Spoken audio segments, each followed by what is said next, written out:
We want to take you now to the White House, where President Biden is discussing the new sanctions levied on Russia, along with imposing penalties on more than 30 entities. The U.S. also expelled 10 Russian officials in response to a hacking attack and election interference. Let's listen. During the campaign for the presidency, I was unequivocal that if I was elected president, I'd respond to any attempt to influence our elections, the last election, and because elections are sacred. They're sovereign undertakings, and they're an expression of the will of the American people. And we cannot allow a foreign power to interfere in our democratic process with impunity. And I told them if it turned out that as I thought, that there was engagement in our elections, that I'd respond.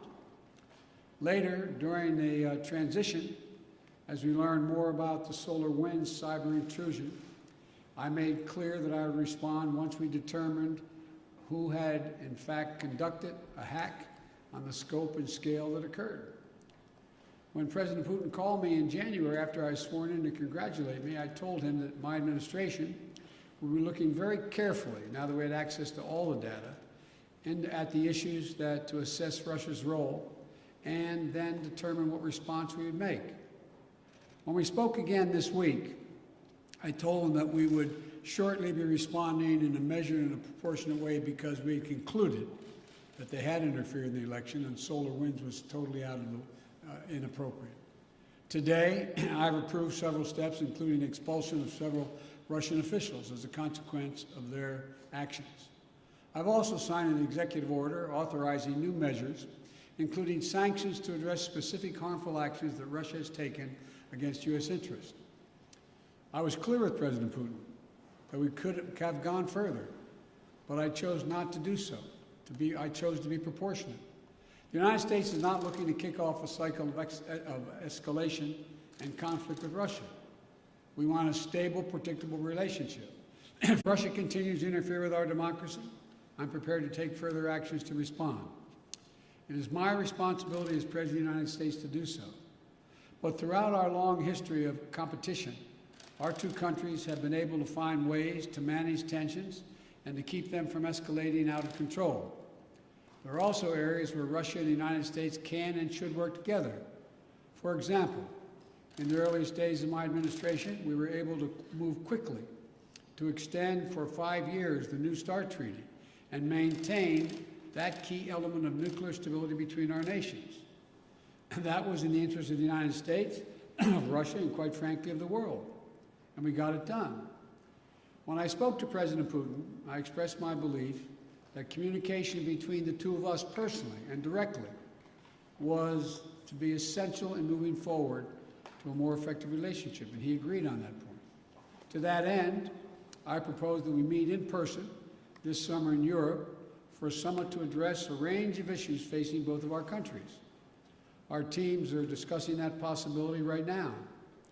And out of that summit, were it to occur, and I believe it will, the United States and Russia could launch a strategic stability dialogue to pursue cooperation in arms control and security. We can address critical global challenges that require Russia and the United States to work together, including reining in nuclear threats from Iran and North Korea, ending this pandemic globally, and meeting the existential crisis of climate change. I also made clear to President Putin that the United States is unwavering in our support of our allies and partners in Europe. In that vein, I expressed concern about Russia's military buildup on Ukraine's border and in occupied Crimea. I affirmed U.S. support for the sovereignty and territorial integrity of Ukraine, and I strongly urged him to refrain from any military action. Now is the time to de-escalate. The way forward is through thoughtful dialogue and diplomatic process. The U.S. is prepared to continue constructively to move toward that process. My bottom line is this: where there's an interest in the United States to work with Russia, we should and we will. Where Russia seeks to violate the interests of the United States, we will respond.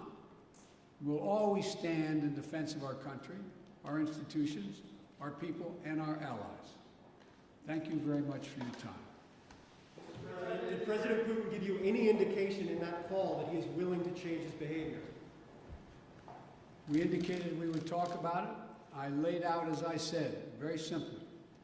I said during the campaign, I said when he called to congratulate me on being elected, I said subsequent to that, this last conversation, that if it turned out that he was engaged in activities that he'd been accused of in cybersecurity and SolarWinds and interfering in our elections, that I would respond in kind.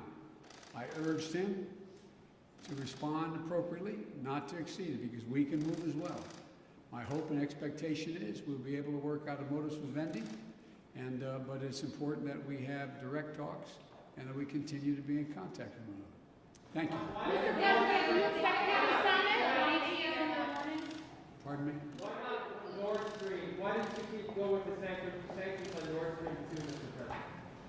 Nord Stream 2 is a complicated issue affecting our allies in Europe. I've been opposed to Nord Stream 2 for a long time, from the beginning when I was out of office and even before office, before I left office as vice president. But that still is an issue that is in play. Thank you very much.